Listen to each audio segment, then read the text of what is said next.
అందరికీ నమస్కారం.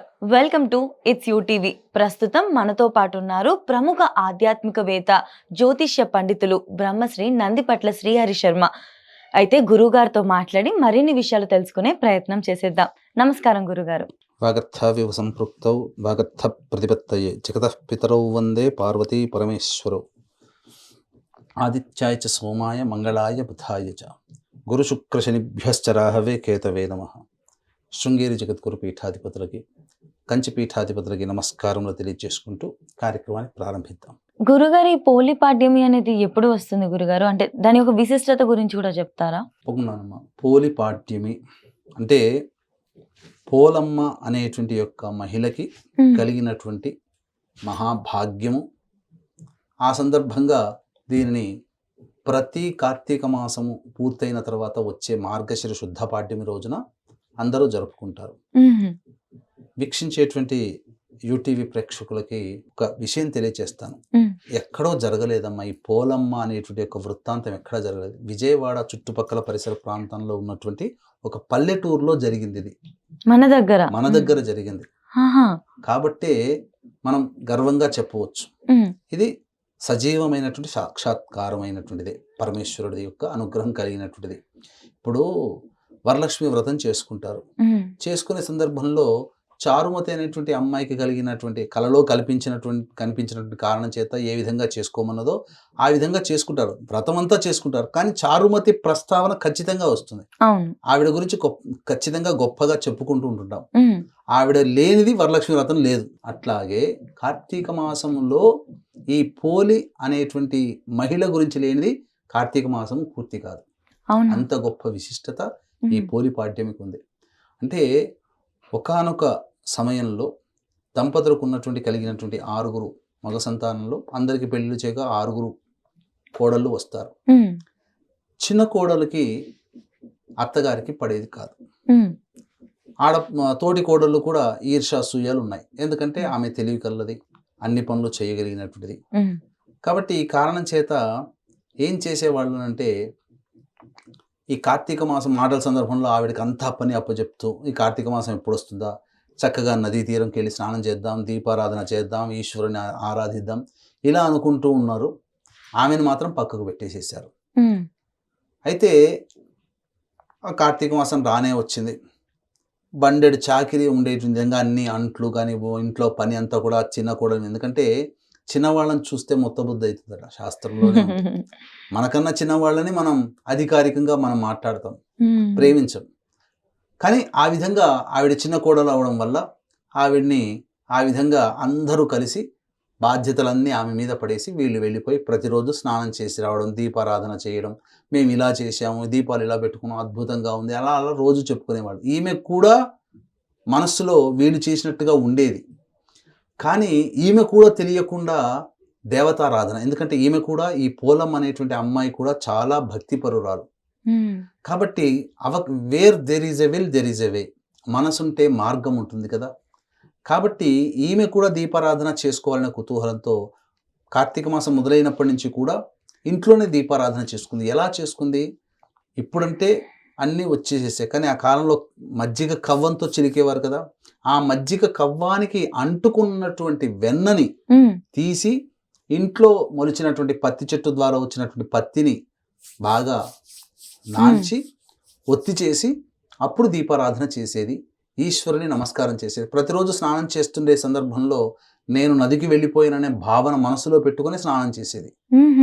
ఆ విధంగా శివనామస్మరణ చేసుకుంటూ బండెడు చాకిరైనా కానీ 1 రోజుల పాటు చేసింది. పనిలో పనిగా 30 రోజులు అయిపోయింది. 31వ రోజు అంటే మార్గశిర శుద్ధ పాడ్యమి రోజున కూడా చేసింది.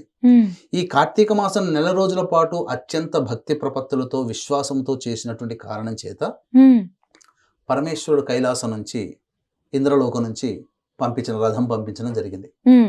ఇక్కడ పంపించగానే ఇక్కడ ఎవరో చాలా గొప్పగా ఈశ్వర ఆరాధన చేశారు, దీపారాధన చేశారు, కాబట్టి వాళ్ళని తీసుకుపోవడానికి వచ్చాము అని చెప్పగానే కోడళ్ళు అత్త కోడలు అందరు కలిసి మేమే చేశాం కదా, మా కోసమే వచ్చింది అనుకుని అందరు కలిసి రథంలో కూర్చోబోయారు. వాళ్ళకి ఆ రథసారథి ఉండి, మీరు కాదు పోలమ్మ అనేటువంటి అమ్మాయి, ఆమె కోసం వచ్చామని చెప్పి ఆమెను పట్టుకుంటారు. మేము కదా పూజలు చేసిందని అంటే అప్పుడు జరిగిన వృత్తాంతం అంతా చెప్తారు. అయినా కానీ ఏదో చూరు పట్టుకుని ఎలాడినట్టుగా రథాన్ని పట్టుకుని అత్తలు కోడలందరూ వాళ్ళతో పాటు కూడా మేము కూడా వెళ్ళాలని అంటే రథసారథి పక్కకు దోస్తాడు. బొందితోనే స్వర్గానికి వెళ్ళింది ఈ యొక్క పోలమ్మ అనేటువంటి అమ్మాయి. కాబట్టి ఇక్కడ గుడ్డిగా మనం ఆమె కలిగింది కాబట్టి మనకు నెల రోజుల పాటు మనం పూజ చేసాం, మనకెందుకు స్వర్గం రాలేదు అనుకునే వాళ్ళు కూడా ఉంటారు. అలా అనుకోకూడదమ్మా. ఇక్కడ ఆమెకి స్వర్గము అంటే ఏంటి, ముఖ్యంగా చెప్పాలంటే మరణించిన తర్వాత ఒక మంచి ఉన్నతమైనటువంటి లోకానికి చేరుకోవడం లాంటిది. ఇక్కడ వీక్షించేటువంటి యూటీవీ ప్రేక్షకులు కూడా ఈ కార్తీక మాసం నెల రోజుల పాటు ఏదో స్వర్గం కోసమని కాకుండా మనం ఎదుర్కొనేటువంటి సమస్య ఏదైతే ఉంటుందో ఆ సమస్య పరిష్కారం కావడం కోసం దేవతారాధన చేస్తే ఇక్కడ మోక్షం లభించింది అంటే ఇక్కడ వ్యక్తిని కాకుండా మన సమస్యకి మోక్షం కలుగుతుందనే భావన పెట్టుకోవాలి.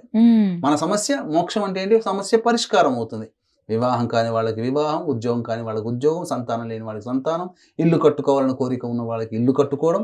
ఇలా ఏ వ్యక్తి అయితే తన యొక్క సంకల్పం నెరవేర్చుకోవాలని నిష్ఠతో భక్తితో ఈశ్వరుని ఆరాధన చేస్తాడో ఆ ఫలితం కారణం చేత ఈ పాడ్యమి రోజున కూడా ఆచరించడం ద్వారా అటువంటి ఫలితాన్ని పొందుతాడు. కాబట్టి 30 రోజుల పాటు చేశాము, ఇన్ని రోజులు చేసి పాడ్యమి రోజున చిన్నపాటి ఈ యొక్క పూజా విధానాన్ని చేయలేకపోవడం వల్ల నెల రోజుల పాటు చేసిన పుణ్యఫలం ఎక్కడికి పోదు కానీ తగ్గుతుంది, దాని యొక్క ఫలితం పూర్తిగా అనుభవించడం. అందుకని వీక్షించేటువంటి ప్రేక్షకులు కూడా పోలి పాడ్యం సందర్భంగా ఈ సంబంధించినటువంటి దగ్గరలో ఉన్నటువంటి నదీ తీరంలో కానీ, చెరువులో కానీ, కోవెల్లో కానీ, సరస్సులో కానీ నీటిలో దీపాలని వదలాలి. ఇప్పుడు హైదరాబాదు, వైజాగ్ ఇట్లాంటి నగరాల్లో ఉండవు కదా, నదులు లేవు కదా.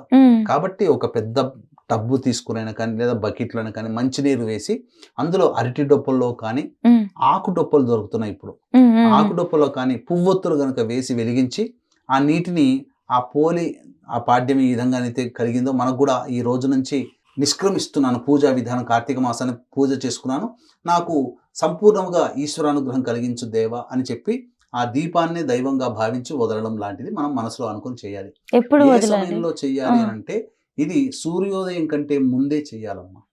కాబట్టి 20వ తారీఖు మధ్యాహ్నం వరకు అమావాస్య ఉంది. కాబట్టి 21వ తారీఖు రోజున అనురాధ నక్షత్రం ఉంటుంది. ఆ సమయంలో 4:45 నుంచి 6:10 మధ్య కాలములో ఈ యొక్క దీపారాధన అనేటువంటిది చేసి దీపాన్ని వదలాలి. ఈ విధంగా చేసినటువంటి వాళ్ళకి కనీసం ఈ రోజున అంటే నెల రోజుల పాటు పూజ చేయకపోయినా, గుర్తుపెట్టుకోండి, నెల రోజుల పాటు పూజ చేయకపోయినా, దీపారాధన చేయకపోయినా, శివ విష్ణు నామాన్ని జపించకపోయినా కనీసం ఈ పోలిపాడ్యమి రోజున అయినా కానీ దీపారాధన చేసి దీపాన్ని వదిలితే నెల రోజుల పాటు చేసిన పుణ్యఫలంలో కొంతైనా మనకు కలుగుతుంది అని దీని యొక్క అంతరార్థం అని చెప్పవచ్చు. ఆ రోజు ఏమైనా పూజ చేసుకునేది ఉంటుందా గురుగారు? ఈశ్వరారాధన చేసుకోవచ్చు, పొద్దున్నే లేచి కాలకృత్యాలు తీసుకుని ఈశ్వరారాధన చేసుకోవచ్చు. అలాగే వీక్షించేటువంటి ప్రేక్షకులు కూడా ఈ నవంబర్ 26వ తారీఖు రోజున మార్గశిర మాసము శుద్ధ షష్ఠి, దీన్నే సుబ్రహ్మణ్య షష్ఠి అని అంటారు.